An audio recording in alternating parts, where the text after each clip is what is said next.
좋으신 아버지 하나님, 감사와 영광을 주 앞에 돌려드립니다. 오늘 이 저녁 주 앞에 나와 기도하게 하시고 말씀 듣게 하셨으니 감사합니다. 저희들 어둠의 문화가 사단의 권세들이 더욱 득세하는 이 말세지 말에 깨어 경성하여 기도하게 하시고 하나님의 말씀을 지켜 믿음으로 승리하는 성도들 되도록 붙들어 주옵소서. 오늘도 은혜를 사모하며 왔습니다. 주님의 응답을 기다리며 왔습니다. 하나님, 이 시간도 기도할 때에 우리의 상한 마음을 어루만져 주시고 우리의 연약해진 육체를 어루만져 주시고 주의 권능으로 새롭게 하여 주옵소서. 하나님, 말씀 드릴 때 우리의 답답한 문제들이 해결되게 하시고 기도할 때 어둠이 떠나가게 하시고 주의 은혜가 풍성한 시간 되도록 축복하여 주옵소서. 가장 미약한 종이 단에 섰습니다. 인간의 모든 연약한 모습은 가리워 주시고 주의 살아계신 말씀만 이 시간 우리 신비에 새겨지게 하여 주옵소서. 감사드리오며 살아계신 우리 구주 예수님의 이름으로 기도하옵나이다. 아멘.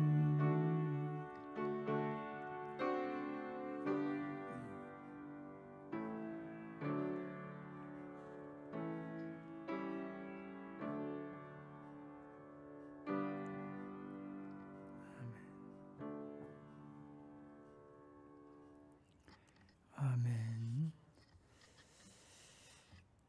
우리 하나님의 말씀 사도행전 24장입니다. 오늘은 사도행전 24장 1절부터 9절까지 1절부터 9절 말씀까지 우리 다 함께 똑같이 한 목소리로 함께 봉독하겠습니다. 24장 1절입니다. 닷새 후에 대제사장 아나니아가 어떤 장로들과 한 변호사 더둘로와 함께 내려와서 총독 앞에서 바울을 고발하니라. 바울을 부르매 더둘로가 고발하여 이르되 벨릭스가 가여 우리가 당신을 힘입어 태평을 누리고 또 이 민족이 당신의 선견으로 말미암아 여러 가지로 개선된 것을 우리가 어느 모양으로나 어느 곳에서나 크게 감사하나이다. 당신을 더욱 괴롭게 하여 우리가 대강 여짜옵나니 관용하여 들으시기를 원하나이다. 우리가 보니 이 사람은 전염병 같은 자라 천하에 흩어진 유대인을 다 소유하게 하는 자요 나사렛 이단의 우두머리라. 그가 또 성전을 더럽게 하려 함으로 우리가 잡아싸우니 당신이 친히 그를 신문하시면 우리가 고발하는 이 모든 일을 아실 수 있나이다 하니 유대인들도 이에 참가하여 이 말이 옳다 주장하니라. 아멘. 할렐루야. 오늘 이 저녁에도 주 앞에 나와 기도하는 여러분에게 하나님이 응답하시고 여러분을 붙들어 강건하게 세우시고 여러분을 축복하시는 은혜가 넘치기를 주님의 이름으로 축원합니다. 아멘. 우리 옆 사람과 함께 인사합시다. 당신은 왕관의 보석 같은 분입니다 하고 인사합시다. 왕관의 보석 같은 분입니다. 아멘. 네, 오늘 황사가 굉장히 심했습니다.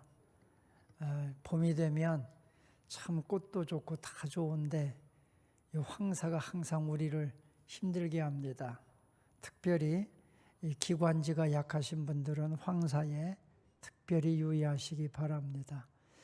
요즘에는 왜 그렇게 산불이 많이 나는지 정말 이렇게 불이 많이 난 건 처음인 것 같아요. 산불이 아마 대기가 건조하고 그래서 산불이 더 많이 나는 것 같습니다. 이 나라 이 민족이 산불로 피해보지 않도록 여러분 많이 기도해 주시기 바랍니다. 하나님께서 축복하시는 이 민족, 이 나라가 될 수 있도록 여러분들 기도해 주시기를 부탁을 드리겠습니다. 자, 오늘 이제 사도 바울이 복음을 증거하다가 예루살렘으로 왔고, 사도 바울은 예루살렘에서 자기가 이미 이제 죄수로 잡혀서 로마로 가서 죽을 걸 이미 그는 알았습니다. 하나님께서 이미 사도 바울에게 너는 두려워하지 말라. 너는 분명히 가이사 앞에 설 것이다. 우리가 그 앞에 23장 11절에 보면 그런 말씀 우리가 나눴지요. 그날 밤 주께서 바울 곁에 서서 이르시되 담대하라. 네가 예루살렘에서 나의 일을 증언한 것 같이 로마에서도 증언하여 할 것이다.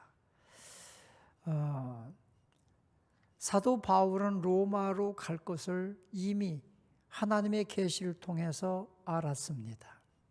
로마로 간다고 하는 것은 사도 바울의 어쩌면 죽음을 암시하는 그런 것을 사도 바울은 이미 느꼈습니다. 그래도 그는 복음을 위해서 자기의 목숨마저도, 자기의 생명까지도 조금도 귀한 것으로 여기지 않고 복음을 위해 자기 자신을 온전히 주 앞에, 복음 앞에 던졌다는 것입니다. 자, 오늘 여기 성경 말씀 통해 보면서 이제 사도 바울이 벨릭스라고 하는 총독 앞에서 변론하게 되고, 그리고 그 변론을 듣고 여러 사람들이 고발하는 걸 듣고, 그리고 닷새 후에 대제사장 아나니아가 어떤 장로들과 그 당시에 공회 회원들이죠. 회원들과 한 변호사를 데리고 왔는데 더둘로라고 하는 변호사를 데리고 왔습니다.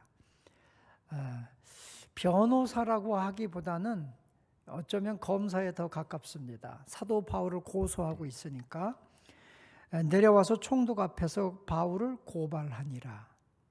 이제 사도 바울의 죄를 조목조목 고발하는 거지요. 그래서 이 더둘로라고 하는 사람이 오늘 첫 번째로 등장합니다. 여기 성경 보니까 바울을 이제 죄수를 부르매 더둘로가 고발하여 이르되 벨릭스 각하여 하면서 이제 쭉 변호하는, 아니 변호가 아니라 사도 바울이 이 사람이 정말 죄인입니다 하고 이 검사로서 이 재판관에게 고소하는 거지요. 이를 정죄하는 내용이 쭉 나옵니다. 여기 성경 말씀을 통해 보면서 첫째, 3절에 보면 더둘로라고 하는 그 변호사가 벨릭스 각하여 우리가 당신을 힘입어 태평을 누리고 이 민족이 당신의 선견으로 말미암아 여러 가지로 개선된 것을 우리가 어느 모양으로나 어느 곳에서나 크게 감사하나이다. 여기 성경 말씀 보면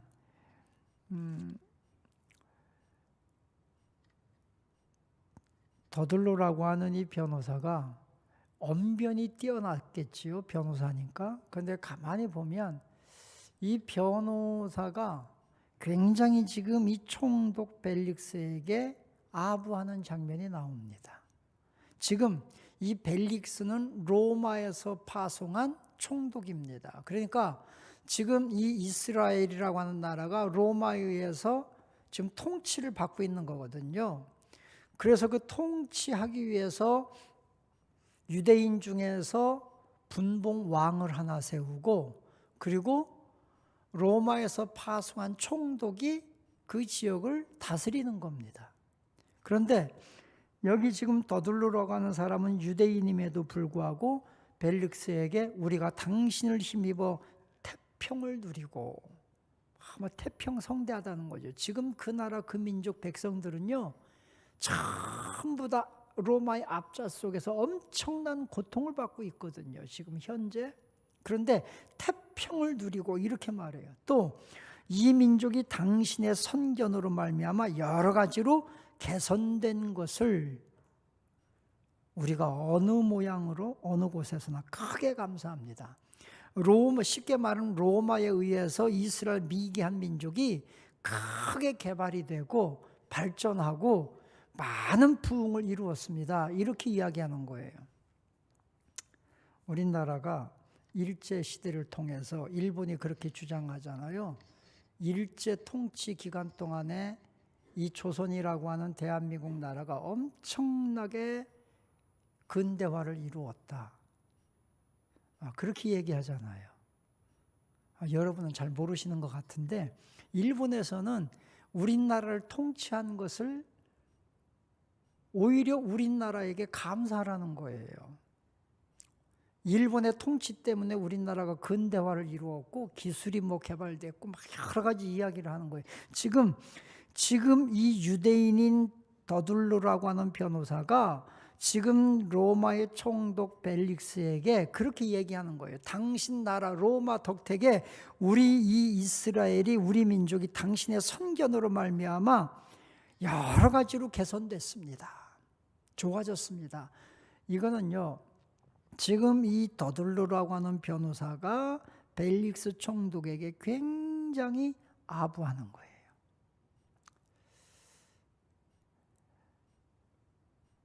적어도 저는 그렇게 생각해요.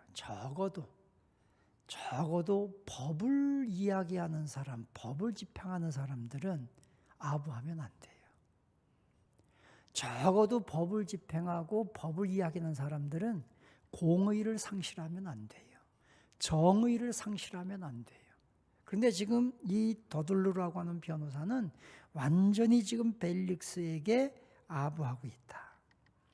이 아부하면서 이 더둘로가 지금 사도 바울을 고발하는데 첫째 고발 5절 이하 보니까 우리가 보니 이 사람은 사도 바울이에요. 이 사람은 전염병 같은 자라 천하에 흩어진 유대인을 다 소유하게 하는 자다.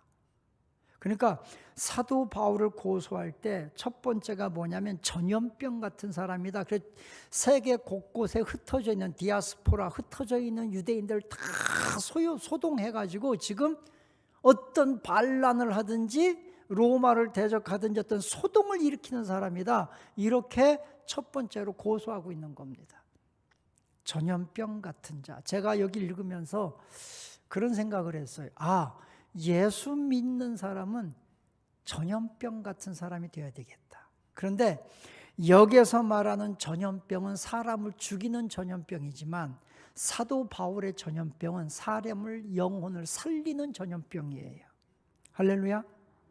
여러분 우리 교회가 세상 속에 예수의 전염병을 전파해야 돼요.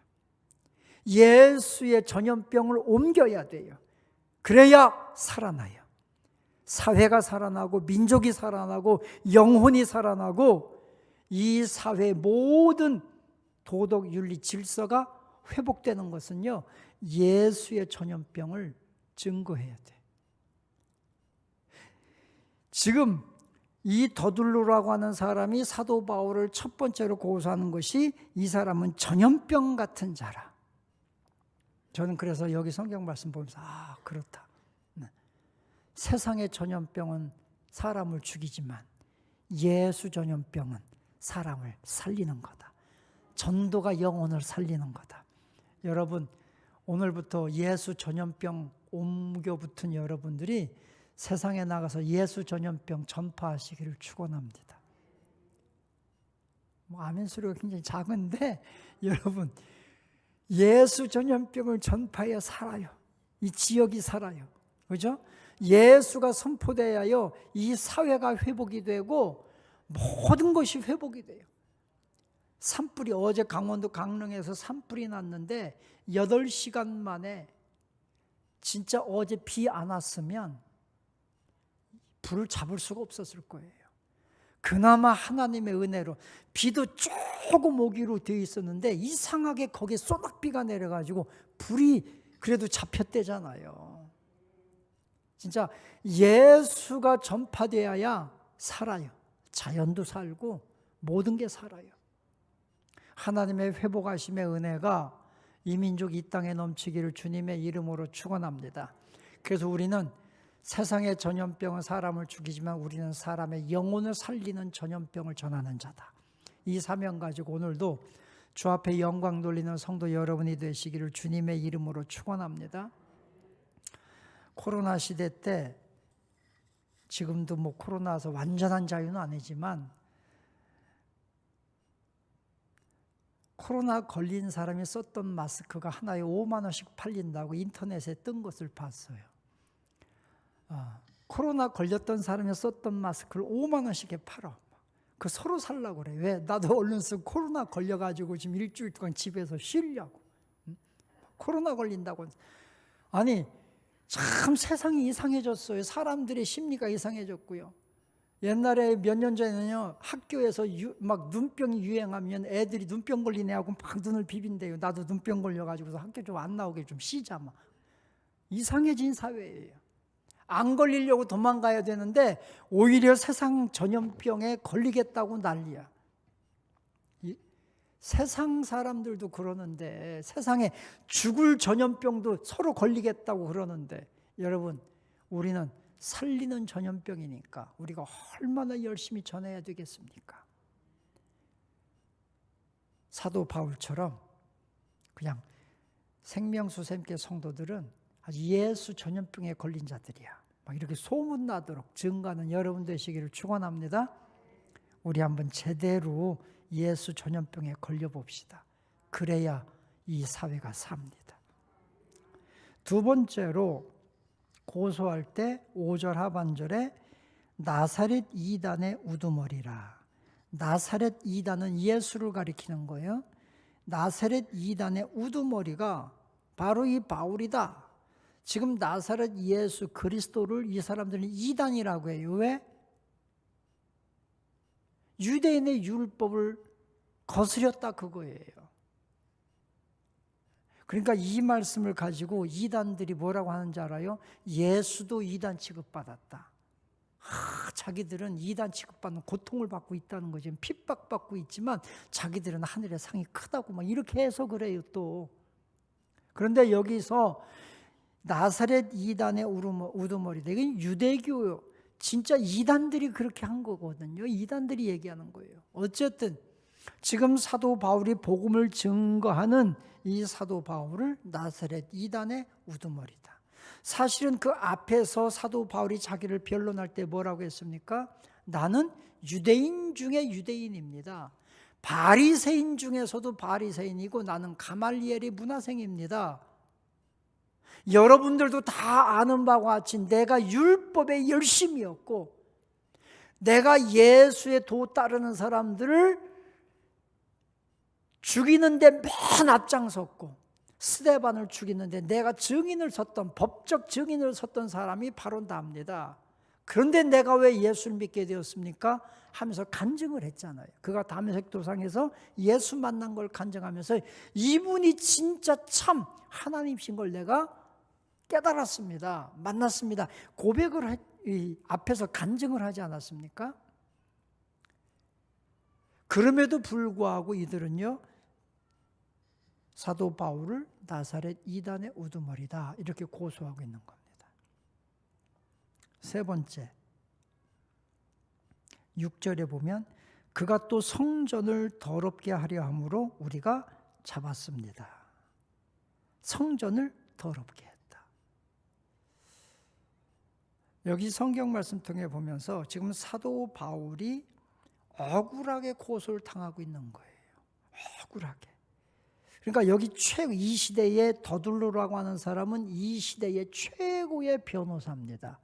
최고의 변호사가 사람을 살리는 변호가 아니라 사람을 죽이는 변호를 하고 있는 거예요. 정말 이 사도 바울은 이 변호사가 사도 바울을 그렇게 재판관인 벨릭스 앞에서 고소할 때 정말 답답했을 거예요. 정말 답답했을 거예요. 그런데도 사도 바울이 그걸 잘 이겨내잖아요. 나중에 뒤에 보면 사도 바울이 변론하는 장면이 나와요. 정말 참기 힘든 그 어려운 거를 사도 바울이 잘 이겨냅니다. 지혜롭게 이겨냅니다. 하나님의 말씀으로 이겨냅니다. 여기 성경 말씀 통해 보면서 여러분 우리가 예수님의 증인으로 산다고 할 때요, 때로는 정말 억울하게 사람들에게요, 정말로 억울하게, 아주 너무너무 내가 참기 힘들 만큼 억울하게, 속상하게 사람들이 우리를 비난할 때가 있어요.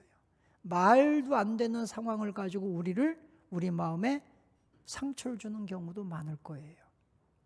그럼에도 불구하고 여러분, 사도 바울처럼 믿음으로, 지혜로, 말씀으로 하나님 나라에 대한 상급을 바라보며 잘 이겨내는 성도 여러분 되시기를 축원합니다. 조금 하다가 그냥 기분 상하고 자존심 상했다고 휙 안 해! 그만둬! 이러지 말고 끝까지 우리의 달려갈 길을 잘 달려가는 성도 여러분 되시기를 축원합니다. 사도 바울에게는 수많은 억울한 일과 수많은 고난이 왔지만 그의 고백이 뭡니까? 우리가 디모데후서 4장 7절 이하 말씀부터 보면 내가 선한 싸움을 싸우고 나의 달려갈 길을 다 달렸으므로 이제 후로는 나를 위하여 의의 멸관이 예비되어 있다. 그는 어떤 사람들의 비난 속에서도 흔들리지 않고 그의 달려갈 길을 잘 달려간 거예요. 여러분, 우리도 이렇게 어떤 억울한 소리 듣고 세상 사람들이 시련이 있고 시험이 있고 막 그래도 끝까지 선한 영적 싸움을 싸우면서 믿음의 길을 잘 달려가고 사명의 길을 잘 달려가는 성도 여러분 되시기를 주님의 이름으로 축원합니다. 할렐루야. 끝까지 잘 달립시다. 할렐루야. 자, 두 번째는 이 총독 벨릭스입니다. 자, 벨릭스가 이제 더들로가 신문하는 것을 다 들었습니다. 그 다음에는 10절부터 보면 이 총독이 벨릭스가 사도 바울에게 머리로 야, 너 해봐. 이렇게 머리로 말하라고 합니다. 그랬더니 사도 바울이 이제 10절부터 쫙 변론을 합니다. 변론을 다 들었습니다. 자, 그런데 이 벨릭스라고 하는 이 총독 벨릭스라고 하는 인물은 어떤 인물인가? 여기 뒤에 보니까 자, 여기 26절 뒤로 넘어가서 26절에 보면 사도 바울이 의와 절제와 장차 오는 심판에 대해서 막 강론을 합니다. 그랬더니 벨릭스가 이제 너 그냥 들어가 있어. 내가 나중에 부를게 합니다. 그리고 26절에 보면 동시에 또 바울에게서 돈을 받을까 바라는 거로 더 자주 불러 같이 이야기하더라. 이 총독 벨릭스는 재판관이거든요. 최고의 재판관. 그런데 이 벨릭스는요, 사도 바울을 자주 불러서 이 사도 바울의 얘기를 듣는데 왜 듣느냐? 사도 바울이 옳으냐, 죄가 있느냐 이 판단 때문이 아니라 뭐 때문이라고요? 여기 보니까 돈을 받을까 바라는 거로. 이 재판관이 탐심, 물질을 탐하는 재판관이었다는 거죠. 물질을 탐하는 재판관. 두 번째는 27절에 보니까 이태가 지난 후 보르기오 베스도가 벨릭스의 소임을 이어받으니 벨릭스가 유대인의 마음을 얻고자 하여 바울을 구류하여 두니라.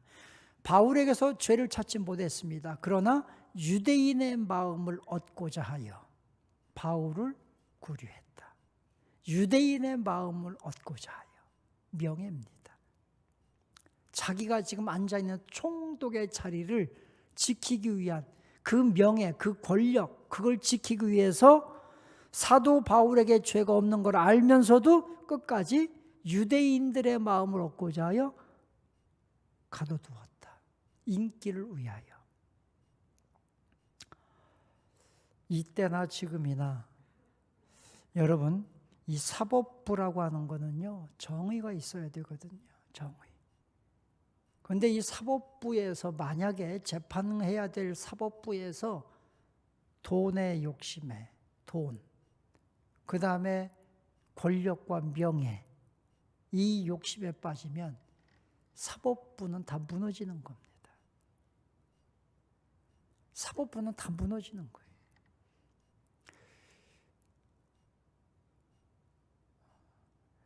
우리나라를 위해서 많이 기도해 주시기 바랍니다. 그 나라가 선진국이 되고 정의로운 나라가 되려면 사법부가 정의로워야 됩니다.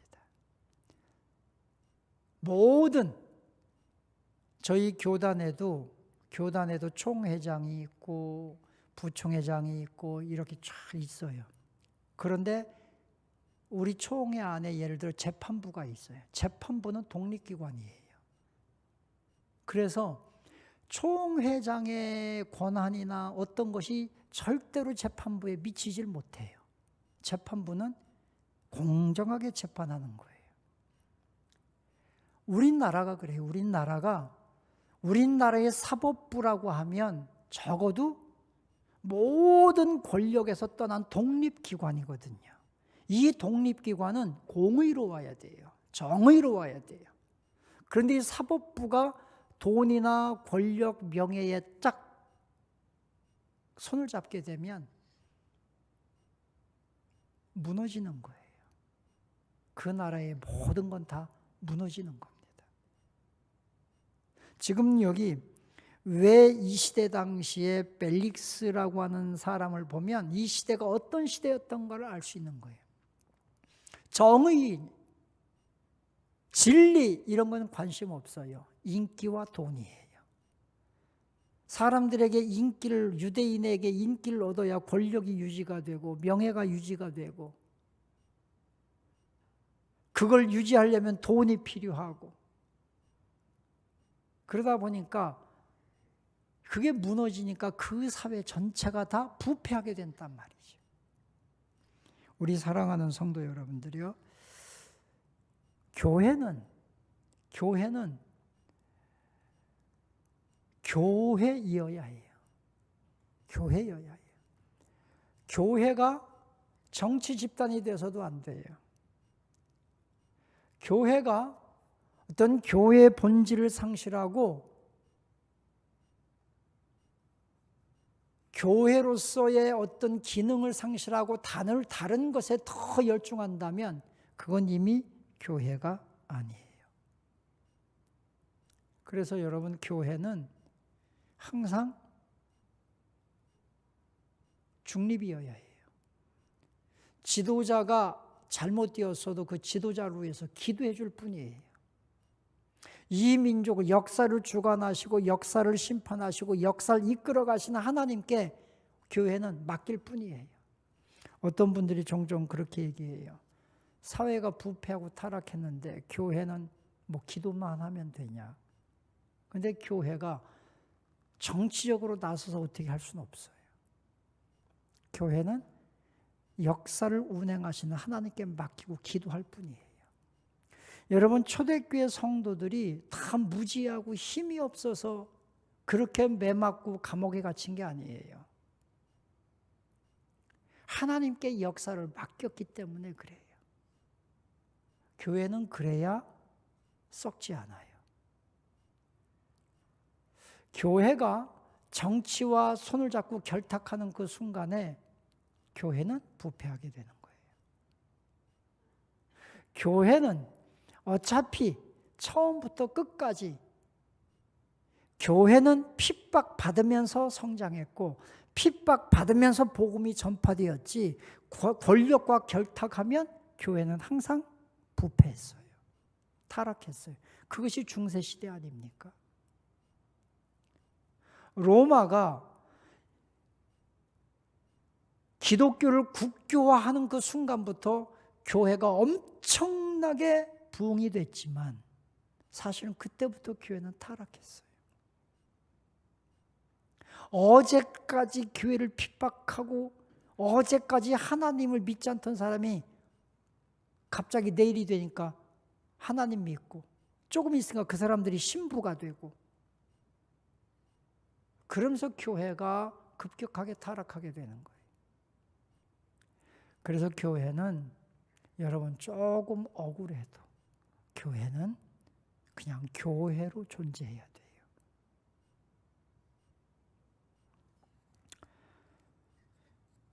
단 시대를 보면서 우리는 기도해야 돼요. 그냥 이 나라 이 민족 정치에 무관심하란 말씀이 아니에요. 시대를 꿰뚫어 봐라. 그리고 하나님께 은혜를 구하라는 거예요. 왜냐하면 모든 권세는 하나님 위로부터 오는 것이라고 우리는 믿고 있기 때문에, 대통령보다 더 큰 권세를 가진 위에 계신 분이 있기 때문에 그분에게 맡기고, 그러나 우리 하나님을 경외하는 사람들은 이 시대를 꿰뚫어 봐야 돼요. 꿰뚫어 봐야 돼요. 역사를 꿰뚫어 봐야 돼요. 그리고 기도할 때 하나님의 은혜가 우리에게 충만히 임하게 될 줄로 믿습니다. 우리가 레위기서 19장 15절에 보면, 너희는 재판할 때에 불의를 행하지 말며 가난한 자의 편을 들지도 말고 세력 있는 자라고 두둔하지도 말고 공의로 사람을 재판하라. 이렇게 말씀하고 있어요. 그러니까 여러분, 우리가 진짜 우리나라가 선진국이 되고 우리나라가 올바르게 이 민족이 부패하지 않고 바로 서기 위해서는 사법부가 바로 서야 돼요. 우리나라의 사법부를 위해서도 많이 기도해 주시기 바랍니다. 많이 기도해야 돼요. 자, 재판을 받으면서도 사도 바울은 말할 기회가 주어지기만 하면 사도 바울은 복음을 전합니다. 말할 기회가 주어지기만 하면 사도 바울은요, 복음을 증거하는데, 여기 성경 말씀 보니까 24절, 자, 24절에 보면, 수일 후에 벨릭스가 그 안에 유대 여자 드루실라와 함께 와서 바울을 불러 그리스도 예수 믿는 도리를 듣거늘. 여기 나중에 보면 이 벨릭스 아내가 유대인인데 드루실라라고 하는 여자인데, 이 사람이 사도 바울의 설교를 듣고 예수를 믿게 됩니다. 기적이 일어나는 거죠. 그러니까 여러분, 복음은요, 도저히 안 들을 것 같은 사람도 이 복음을 증거하다 보면 그들이 고꾸러질 때가 있고 그들이 주님을 영접할 때가 있어요.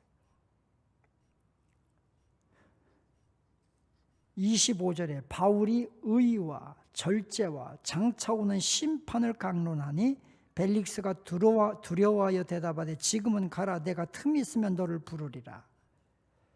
그러니까 사도 바울은요, 지금 벨릭스라고 하는 총독 앞에 서 있을 때도요, 조금도 그는 주눅들지 않았습니다.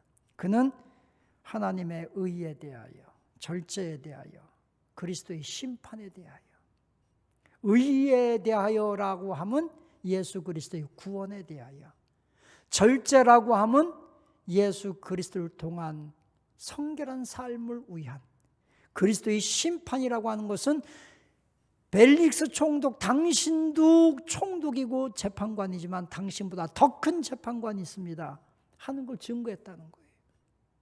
대단한 거죠. 대부분 이 정도면요, 로마의 총독 앞에 서면 다 두려워 떨고 말도 제대로 못할 텐데, 사도 바울은요, 정말 기회가 주어지기만 하면 하나님 나라에 대하여 그는 복음을 증거한 거예요. 위험한 상황 속에서도, 그가 처한 상황이 굉장히 절박한 상황 속에서도, 사도 바울이 말 한마디만 조금만 어떻게 잘하면 좀 풀려날 수 있는 상황 속에서도 그는 의에 대하여, 절제에 대하여, 심판에 대하여 담대하게 복음을 증거하는 겁니다. 여러분, 이런 믿음을 우리가 배울 수 있기를 축원합니다. 오늘 여기 성경 말씀 통해 보면서 여러분, 더둘로 같은 사람들이 우리를 수없이 비난하고 모함하고 우리를 억울하게 해도 끝까지 선한 싸움의 길을 달려가시기를 축원합니다. 총독 벨릭스를 보면서 여러분, 이 나라, 이 민족 권력가들 위해, 특히 사법부를 위해서 기도해 주시기 바랍니다. 그리고 사도 바울처럼 어떤 상황 속에서도 하나님 나라에 대하여, 예수 그리스도의 구원에 대하여 힘있게 복음을 증거하며 살아가는 성도 여러분 다 되시기를 주님의 이름으로 축원합니다. 할렐루야. 아멘. 우리 찬송